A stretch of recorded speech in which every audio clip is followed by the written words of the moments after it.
Worldbuilder. Hi everyone, and welcome to Worldbuilder. I'm James, and today we're going to be looking at how to make miniature spiders for using in your tabletop games or even as Halloween decorations.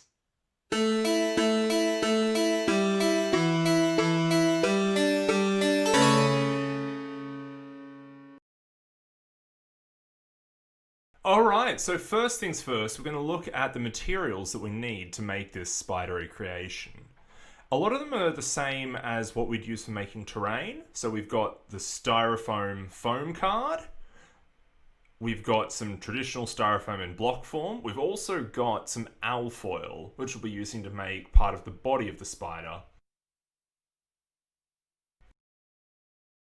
We're also using a styrofoam ball and wire for reasons that will become apparent very quickly, as well as some masking tape.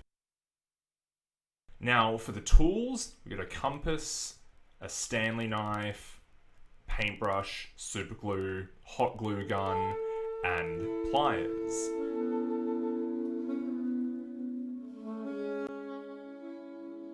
So the first step in creating the spider is going to be making the base.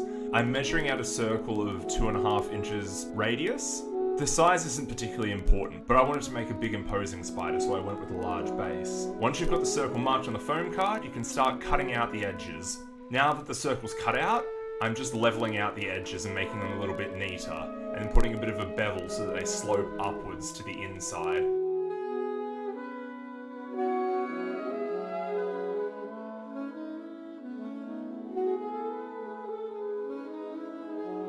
The next step is adding some texture and detail. So I'm cutting through bits of styrofoam here, cutting them into a more rock-like shape, and gluing them down with the hot glue gun. It doesn't matter if they're not totally flush, as we're going to fill in some of the gaps later, and a jagged look can really add to that cave-like rock texture.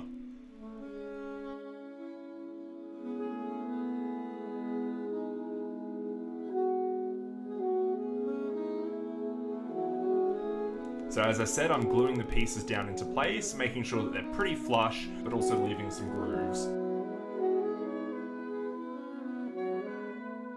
Now I'm cutting off some of the edges. While we want a rough texture, and styrofoam is really great for that, we also want something that doesn't have those telltale bubbles, and cutting through it with a sharp knife can give you some smoother edges. Next step, we're taking spack filler, or plaster for fixing plasterboards, and smoothing out some of those cracks.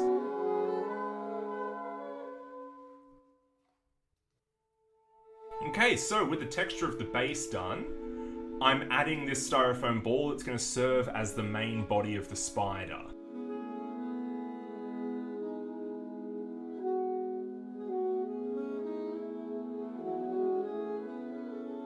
Next up, a little bit of alfoil rolled into a smaller ball to serve as the thorax of the spider.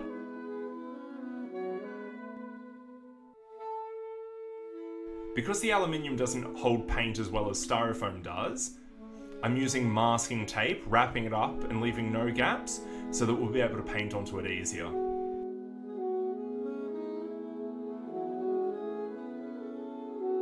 Then I'm gluing that to the rest of the body. Okay, now the part that really brings the spider to life, the legs. If you've seen the video on making trees that I did on this channel earlier, this technique will be very familiar to you. Basically, we're using picture framing wire, bending it into the shape we want, and wrapping it up with masking tape.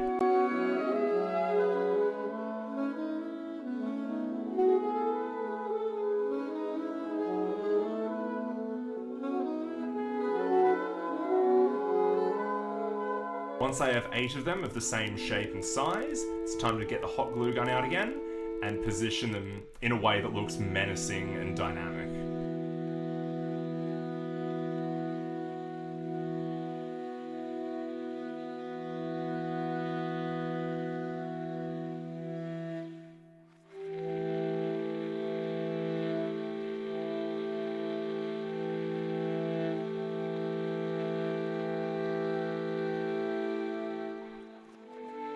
The last bit of the body that needs doing is the head.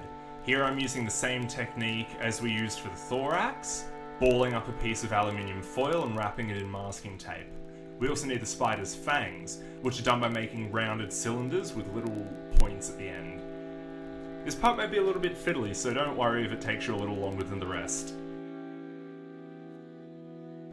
I'm using this 2-part clay. When you add the 2 different parts together, they set solid after a while.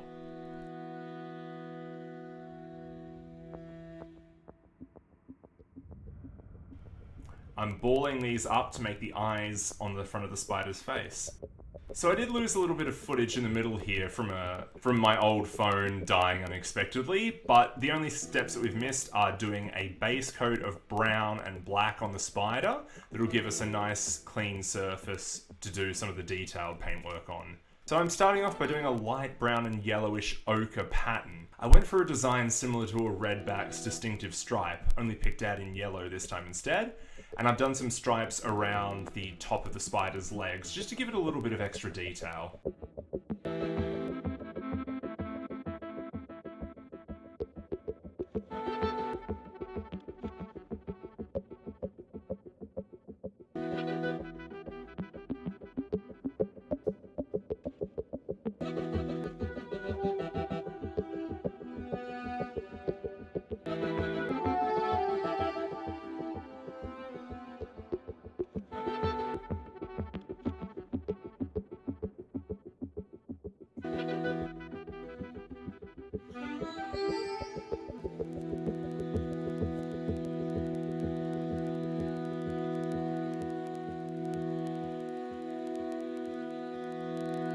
Once that's dried, it's time to fill out the inside of the pattern with white. This may take a few coats, as white is going to be diluted by the darker background.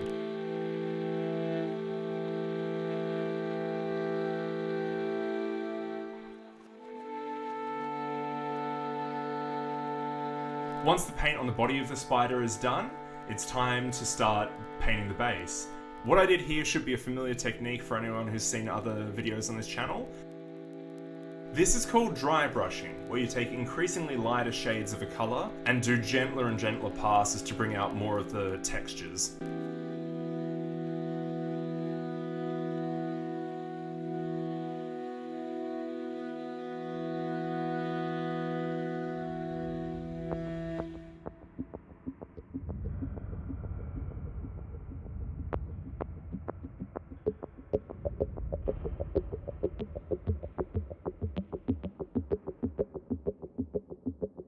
The very last step is a little bit of detailing, adding some fake moss and plants to the base to give it a creepy subterranean feel.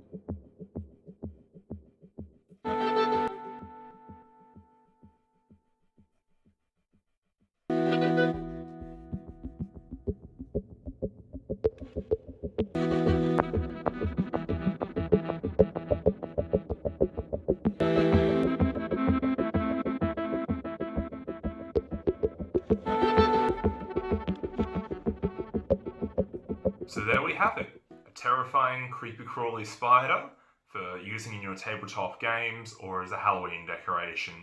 If you liked what you saw today, remember to subscribe to the channel to keep up to date with when new videos come out. And if you've got any suggestions for what you'd like to see me build next, then remember to put them in the comments.